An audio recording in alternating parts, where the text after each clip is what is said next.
Hey everyone. So I'm a bit of a hippie today. Got my headband. Really cool, huh?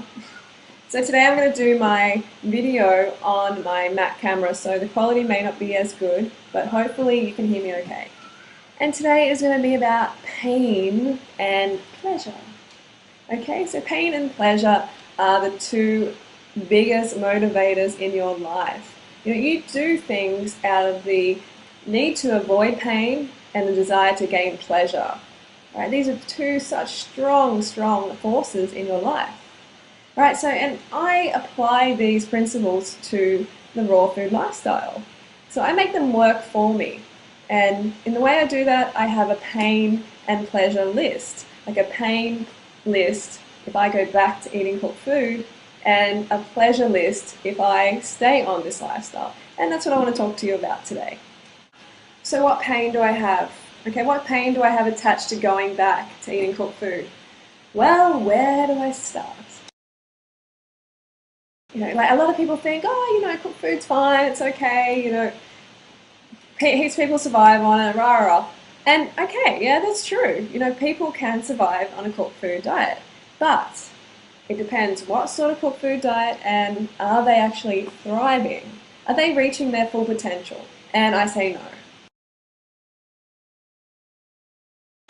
An example of that is all the people popping off like flies. People are dying around us of disease.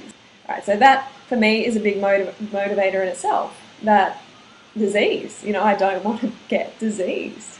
And you may be able to get something on this lifestyle, but it's not going to be in relation to what you're eating. It's not going to be like a disease related to eating pus and flesh. Yes, milk and meat is pus and flesh. So just remember that. You might want to call it like, oh, lamb, it's lamb chops, but it really is flesh of another animal, and it's going to decay in your guts. Sex life? That's right. Sex life is so much better on a high-carb, raw vegan lifestyle because skin is softer. Skin is really a lot softer. The blood flow to the vital areas, especially in males. If you want to grow your penis bigger, then get on a raw vegan diet because it increases the blood flow to that region. And hello, we have action. Also, there's a deeper connection when you're on this lifestyle. If there's two of you on this lifestyle connecting, oh yeah. I get really puffy, okay? And it's because of salt and excitotoxins and carcinogenic oils, all that sort of stuff. It makes me feel sick, it makes me look shit. That's just basically it. And I came to this lifestyle because I want to look good. I want to look my best. I want to feel my best. All right, that's a very basic desire that we all have. And we can all achieve that if we just look after ourselves. I can get butt ugly. If I eat the wrong food, if I went back to cooked food, you would see a different person staring back at you. Okay, you would see a very, very puffy, bloated, unhappy person. My athletic performance, I used to run a 5K in like 30 minutes and now I do it in 20 minutes. So athletic performance is really, really heightened on this lifestyle because you don't have all this meat and dairy and everything, eggs clogging up your bowels. Do you want to carry that around? You don't want to carry around flesh, rotting flesh and chicken menstruation. All right, you don't want to carry that in your guts. And then you have a bit of healthy food like fruit, and you get a gut ache and you're like, what the heck? You're like, that fruit is bad, I'm going to get the fruit out. No, you got to get the other stuff out. So optimal digestion, like the best digestion ever on this lifestyle. Seriously, digestion and elimination, feeling good like that, eliminating properly, puts a smile on your face. Seriously. The old saying, shitty, that person's shitty. Yeah, they're shitty because they got a stuffed up colon. That is almost the reason 100% of the time. Got a stuffed up colon and they're not getting enough glucose to the brain. There's not one morning that I wake up and after a BM, like I don't have anything left in there. It's clean, sparkly, shiny. not rotting, festering, warm, moldy. I gotta say, my mental state is so much better. I used to be like a depressed person. Not a lot of people know, but I used to be to the point of suicidal at one stage where I really, really didn't, I didn't love myself. I was not feeling good about myself at all. And a lot of people were like, oh, well, you just needed to get some therapy or something. No, it's not about therapy at all. This is about meeting your basic physiological needs of sufficient glucose to your brain. I mean, it is really tough to be depressed when you are meeting your basic physiological needs. You're sleeping enough, you're getting enough to drink, enough water, just clean water, basic need, and you're getting enough carbohydrates, enough fruit to your brain. Fruit to the brain, it's a good one. Actually. Mm. Chewy smoothie. I mean, weight loss, well, I'm not going to lie, it's a big thing, and I feel way better than when I was a chubster. Like, I feel a lot better. And everybody can achieve this. This is not some special skinny gene or something. I don't have any, special genes. Trust me, I can get fat and I have got fat. And I could have got a lot fatter if I wasn't taking drugs and calorie restricting. Okay, so don't tell lies to yourself. Don't say, oh, Freelee's slim because she's got skinny jeans or something. It's not like that. No. Wow, I used to be really have a hard time at getting out of bed in the morning. I have a really hard time. And many times I called my clients, which they can vouch for, and said, look, I can't make it. I'm sorry, I can't make it. I didn't want to give them some excuse like, I'm just sleeping and I'm just going to stay in bed. I mean, I wake up and I feel like jumping out and doing some exercise.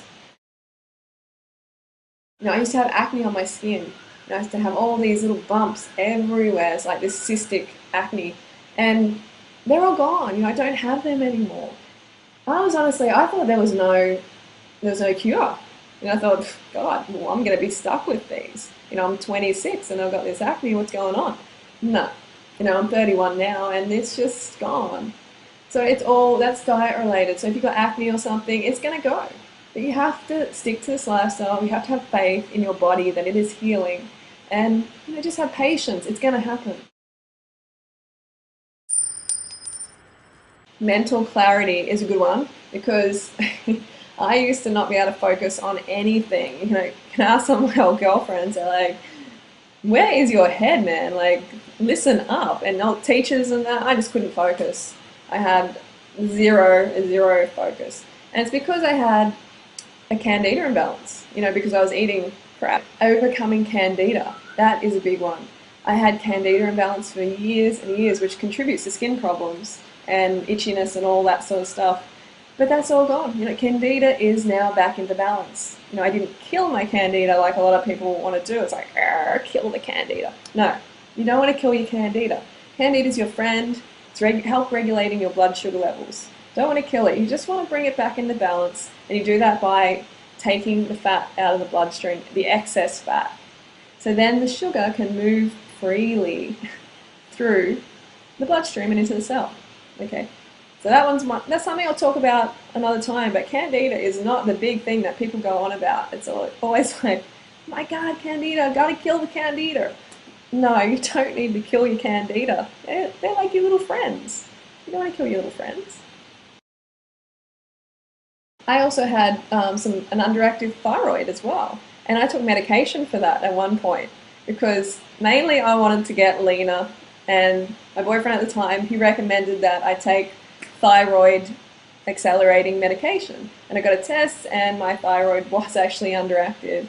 I took it, I lost a little bit of weight, but God, so many other problems. I just became this wreck from taking drugs. Not good, because it's allopathic, meaning it's addressing a symptom. It's not actually not even addressing a symptom, but it's not addressing the cause of the problem. We've got to go to the root of the cause. Why is this happening? Oh, because you're eating crap and you're not looking after yourself.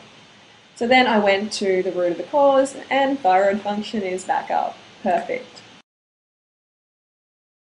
Oh my God, the pain of doing dishes. Greasy, greasy, greasy dishes. I don't want to see another greasy dish in all my life. Seriously, like, do I want to wash another oily plate with meat stuck all over it? No way. And on this lifestyle, I mean, it's just like, no grease. No grease. Cooking food is a pain. I mean, like, peeling bananas and then putting them in a blender, how easy is that? It's fast food, the ultimate fast food. Cooking is like, you gotta have all the equipment, you gotta have all the chemicals to wash the oil off the plates and everything, you gotta have all the ingredients, you gotta put up with all that heat, you gotta prepare for like hours. Okay, that is gone on this lifestyle.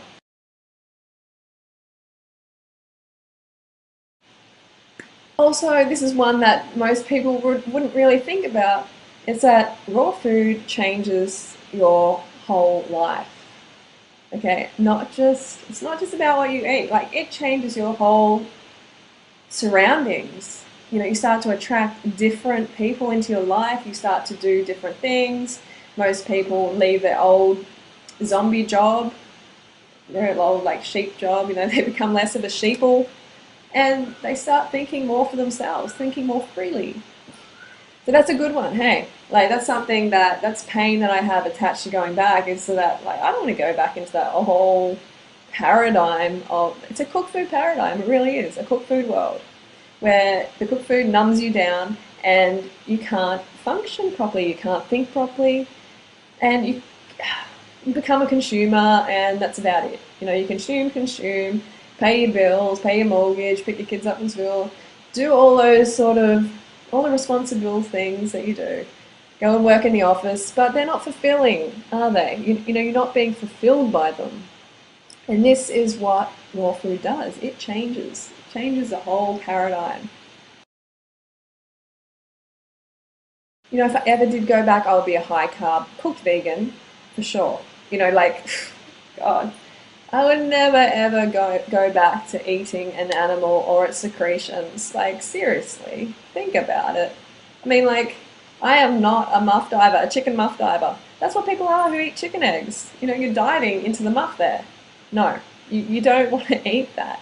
You don't want to have milk. It's from the cow, it's full of pus. It does not make you healthy, it makes you fat. And meat and flesh is just like, honestly, it's the most putrid thing, if I think about it. To eat meat is putrid. But most importantly, it was awful what these animals have to go through. We put them through this for absolutely no reason. And then we pay. We pay in karma. We pay with our health, our life, our sanity. We pay every single time. Every time you take a bite of that, you are going to be paying, because it's not meant to be in your body. And we are meant to respect other beings. We are not designed to eat other animals. Okay, there's animals that are meant to eat other animals, but we're not designed to. So, come on, wake up. Wake up. Okay, so that is my pain list. I hope you have enjoyed. And, you know, just grab a pen and paper right now. Write down the reasons why you're coming to this lifestyle. Write down the pain reasons that have motivated you to come here. I know you have them. Okay, get honest with yourself. Write them down in detail. Okay, and then stick them somewhere where you see them all the time, or carry them in your wallet. It's powerful, all right? You need to get clear with yourself why you're doing this. All right, I'll talk to you soon.